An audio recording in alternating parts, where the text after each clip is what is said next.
Thank you for tuning in to Growing Tech Fast, the condensed podcast in which conversations about growing SaaS startups are had with those who have grown them. Today, I'm joined by Mike Gorodisher, who is the CEO, the founder of a SaaS startup called Managr. So Mike, it's tremendous to have you on the podcast today. Thanks so much for joining us. Thank you so much for having me. No worries. Absolute pleasure to have you on. And I think, and I'm sure our listeners be really keen for you to kick us off, Mike, just with telling us a bit about yourself and a bit about the work that Managr are doing at the moment. Yeah, for sure. So again, thank you so much for having me. It's been a crazy few months to get here, but I guess a little bit about me. I spent the last 12 years heading up sales for a company called Meltwater, where I had the opportunity to do everything from being an account executive all the way to a sales leader, and having the chance to work with teams from all over US, abroad, and I had a chance to work with over 1,000 different salespeople. And so at the core, I'm very obviously passionate about sales and everything that goes with being in the sales profession. And yeah, I was a pre-med major, so I never thought I'd be doing this. I always imagined being a doctor working in a hospital, but this is probably for the best. So I'm originally from the Boston, New York area. I now live in Atlanta, where I started my company. And a few months ago, I think May 1 officially, is when I launched Managr. And the reason I launched Managr was being in sales over the last, I would say, year. I really felt that it's becoming harder than usual, I would say, to manage a sales pipeline.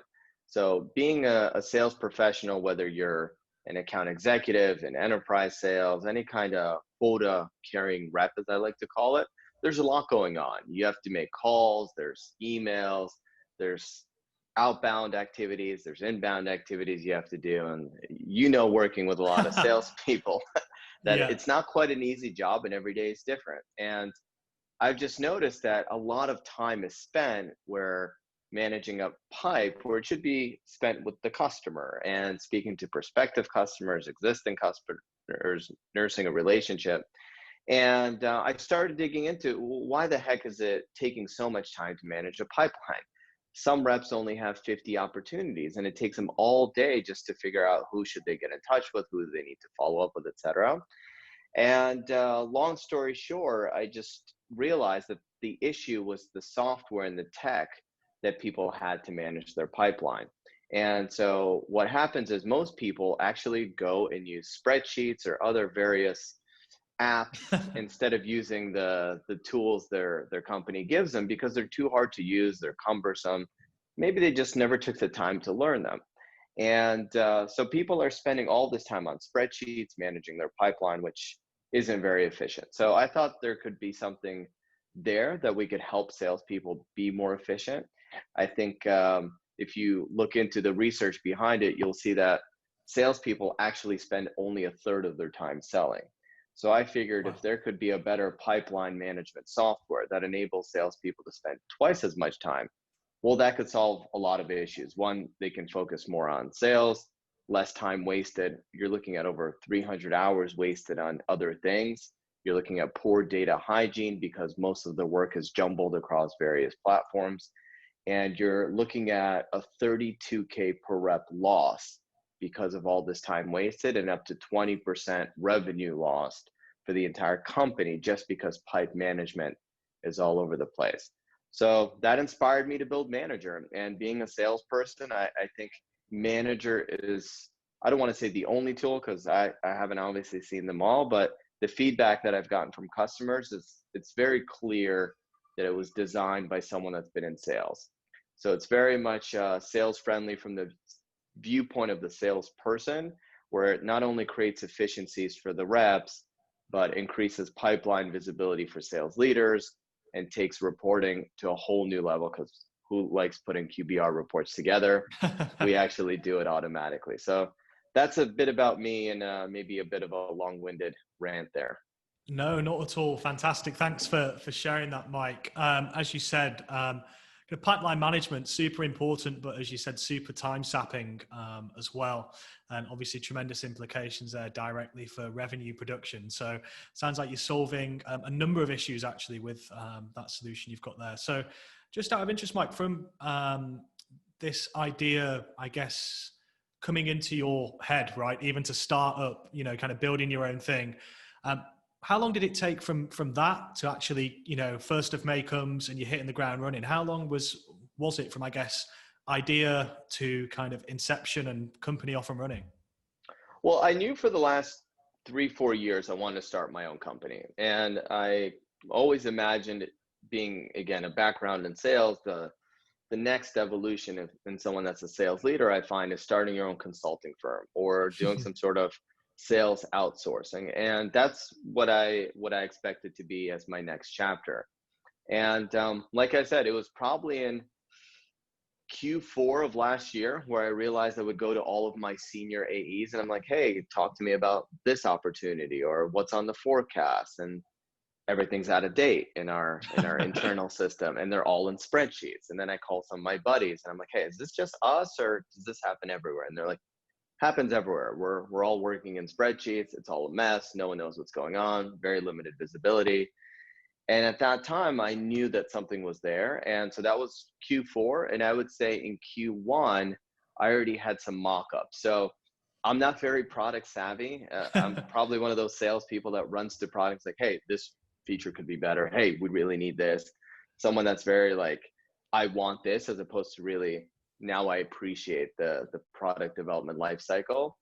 So in Q1, not knowing much how to design or do anything, I opened up Google Sheets or a Google presentation or keynote, if you will. And I just started putting slides together of like, what do I want? And it's like, then you have slide 1, then slide 2. And it's like, okay, what happens when you click this button and then that button? And within, I would say 30 days, I had 100 slides worth of product. What happens when you click here, which I think is called a prototype or a UI, UX type of design. So that was in Q1. And then by the end of Q1, my wife also being in sales, we sparred this out and we're like, hey, should we do this? Is there something there? I have 2 kids, can't just leave your job and start something new. And this isn't, again, like starting a consulting company. This is like a new tech. It's going to take time. And so there's a lot of thinking behind it, a lot of nerves and anxiety, which I think is the hardest part. But once you really get over that, like what's the worst that can happen, then it's not so bad. So I would say Q1, we made the decision, and we started reaching out to a development team to try to get a prototype. So everything I put together, we tried to actually put in a proper UX UI platform. And so that happened. And right when that happened, we're like, all right, let's do this. Let's incorporate this company, and which is no easy feat in itself. And we hit the ground running. That's awesome. As you said, such like a brave move in many respects to leave, Meltwater, big, respected, stable company, to go out and really put yourself out there. But as you said, I love that you just mentioned there, Mike, of what's the worst that can happen. I think that's a great motto to have in approaching a lot of tasks. So that's could always be an Uber driver, worst case scenario. So. Yeah, exactly. There's always something out there, right? Yeah. Okay, cool. So obviously now we come to the 1st of May, Mike, you're up and running, heart of, a pandemic. How have those, 4.5 months been? It's so funny you asked that, because I get asked this a lot. Like, Mike, your timing is terrible.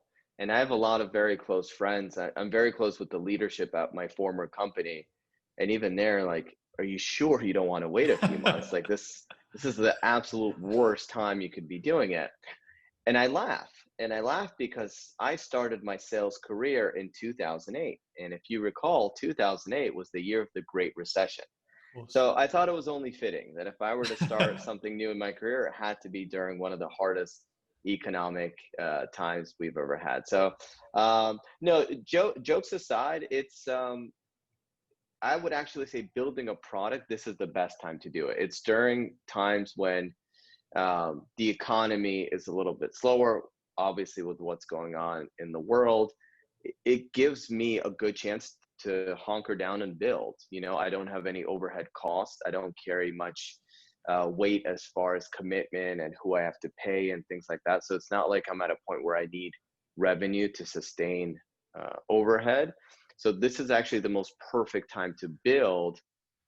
So now that the product's done, the economy's starting to get a little bit better. Who knows what will happen in the next few months? But now that things are kind of, budgets are getting formed, people are ready to go. Now my product's ready. So I actually think the timing may have helped me from an entrepreneur building standpoint. Glass Fantastic. half full, right? Yeah, absolutely. I love it. Really, really positive outlook. And as you said, you've already got a couple of customers, right? Haven't you, under your belt? Yeah, we're up to 3 customers now. Yep. Fingers crossed we'll have a few more by the end of the month. Nice, nice. And as you said there, Mike, I guess obviously you've been in that kind of product development stage, and it's really given you time to, I guess, give attention to that and make sure it's ready and good to go. And it sounds like now maybe there's a bit of or going to be a turn and a push on the commercial side. So I guess just looking ahead, what are you excited about for managr, I guess, you know, the next year, 3 years, 5 years? Yeah, what's the plan? It's a very good question. So our product just finished in August. So again, it's very new. And to be able to bring on customers so early on, I think is a huge testament to something is missing in the market. There's a gap in the sales tech stack. And I think the hardest part so far has just been the messaging, because something like this doesn't exist. I'm not necessarily replacing a different type of sales engagement tool or forecasting tool where mine is cheaper or better or whatever. It's something totally new. It's this gap in the sales cycle. I think step one, to answer your first question, I think the first 6 months will be recognition, like, oh, hell, we actually have this problem.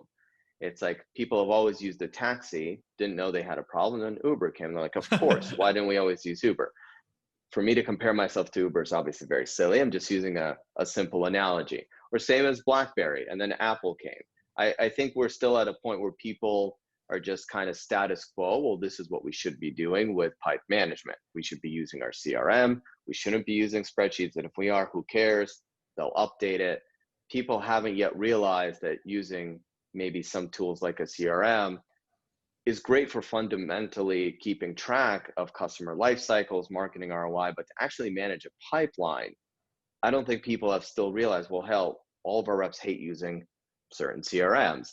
It takes us a really long time. Why are we doing it? I think that will be the first 6 months. And I think the easy wins have been so far for smaller companies, for companies that already have that pain, that know that they have it.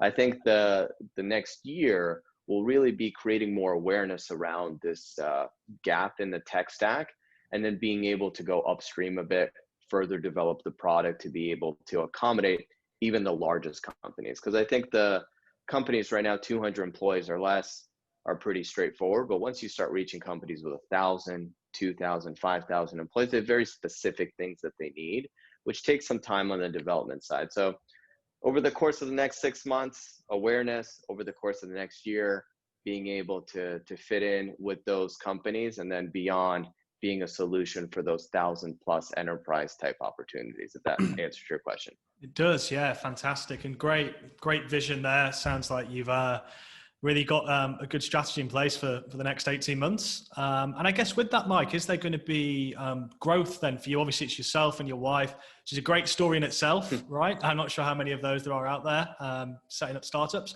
But yeah, what's the plan in terms of, I guess, company growth outside of just kind of sales strategy and revenue? Have you got kind of headcount plans? Have you know, kind of how does all that look? Yeah, I'm hoping to have a really strong Q4. We're hoping to get to 100K ARR, and then as early as Q1, start hiring. So we plan on hiring a full development team. We're planning to hire a product team. I think there's a lot of opportunities also from a self-serve component, as far as being able to come onto the tool, try it, come on board as a customer, as a whole new distribution channel. So I think there needs to be a team that runs that. So I think by the end of, I would say Q2 next year, I hope to have at least 3 or 4 more people on the ground selling the tool. Obviously, by then we'll have methodologies ironed out in a repeatable playbook, but then another 5, 6 people internally working in product and development. Awesome. It's good plans. And I guess just interesting, we've got said a lot of sales leaders, business leaders who will be tuning into this, but also a lot of ICs, people with a technical background as well. So just out of interest, Mike, when, you look to hire, given you have been in that leadership capacity before, what matters most to you in terms of the team and the culture you're going to build there at Manager? What's the most important thing? I think the word you use there is super important to me and always has been, and something I grew up with at my previous company is culture. I think that's the only thing I've ever hired based on is potential. I don't really care what people's background is. Obviously, if I'm hiring an engineer, they need to know the coding Of language. course. So that's important. But I would say for salespeople especially, it's about attitude. I mean, sales is a very tough job. It's very rewarding. And again, you have to have a positive outlook and you have to have a positive type of personality, especially as I'm hoping when things come back to normal. I'd like to have an office. I'd like to have people working together. You want to have people that motivate and inspire other people. And I think that's the case for all business sectors that I have. I want to have a team where we can enjoy each other's company and, more importantly, get the best out of each other. I think that's super important. So it's not about experience. It's not about their accolades. It's really about their personality, drive, and are they willing to go with you on this journey? Are they excited about this space and where you're going, as opposed to just being a paycheck? And it's really hard to find that type of person, but it's really rewarding when you're able to find them. Absolutely. Someone who's all in on the vision, right? That's very important. Absolutely. Yeah. Cool. Okay. Well, you've picked up, Mike, I guess, already on the nature of challenges that you faced starting out at Meltwater there in 2008, starting up a startup within a pandemic, although, as you said, it's been quite a positive thing in its own right as well. But it sounds obviously like, you've faced quite a few challenges across your career. So be really keen to hear about what, I guess, the biggest challenge is actually that you've faced and how you've overcome that. Yeah, I think this has been the best part about having a sales background going into this. A lot of entrepreneurs that I know, a lot of founders I speak to, most don't have a sales background. Most have never done sales. Most have either like a business background or a technical background. None or very few have actually done sales. And maybe it's a stigma about salespeople and starting a company. I think that's a whole other conversation. Mm-hmm. But I think for me, having that experience of door knocking and rejection, being able to have a quota, hit a milestone, like these are all things that are super critical now that translate into my business. So when I have an idea and just the prototype, a barely working product like I did back in May, June, and I'm still calling customers, I'm still calling CROs to talk to me, you have to have a little gusto and confidence that, everything is going to be okay. Just show the damn product. It doesn't have to be perfect. And like, that's how you go and build a business. You build awareness, you get feedback. Without feedback and awareness, you're not really progressing. So I think a lot of the setbacks and all the learnings that I've had at my previous job doing sales, coaching salespeople, running a full P&L business has really prepared me to do this now more so than I could ever imagine. So if there's anyone here listening that has a sales background and wants to start a company, there's a lot of stuff you've already been through that will translate here. And if it's someone that's never done sales, maybe spend a year or two doing sales, because it'll really help you getting your foot in the door. Because every entrepreneur has to sell their product first. You can't not sell a product and start hiring people. So that's been a tremendous help to me. Absolutely. Fantastic. Well, the light for those on video has gone out on me. So I'm gonna wrap up with one final question, Mike. You've had a fantastic career spanning across, as you said there, a long time at Meltwater, on this exciting journey now with Manager. And I'm guessing someone like yourself who's got to this level, constantly looking to self-improve, keep on top of their game. So I guess for all the listeners out there, said whether they're salespeople, whether they're just startup folks who are tuning in, if there's one person you'd advise people to go and follow now on LinkedIn, to look at their content, read their books, watch their videos, what person would that be and why? So very good question. Very interesting one. And I thought a lot about, because I think about this all the time too. Who do I want to add and whatnot?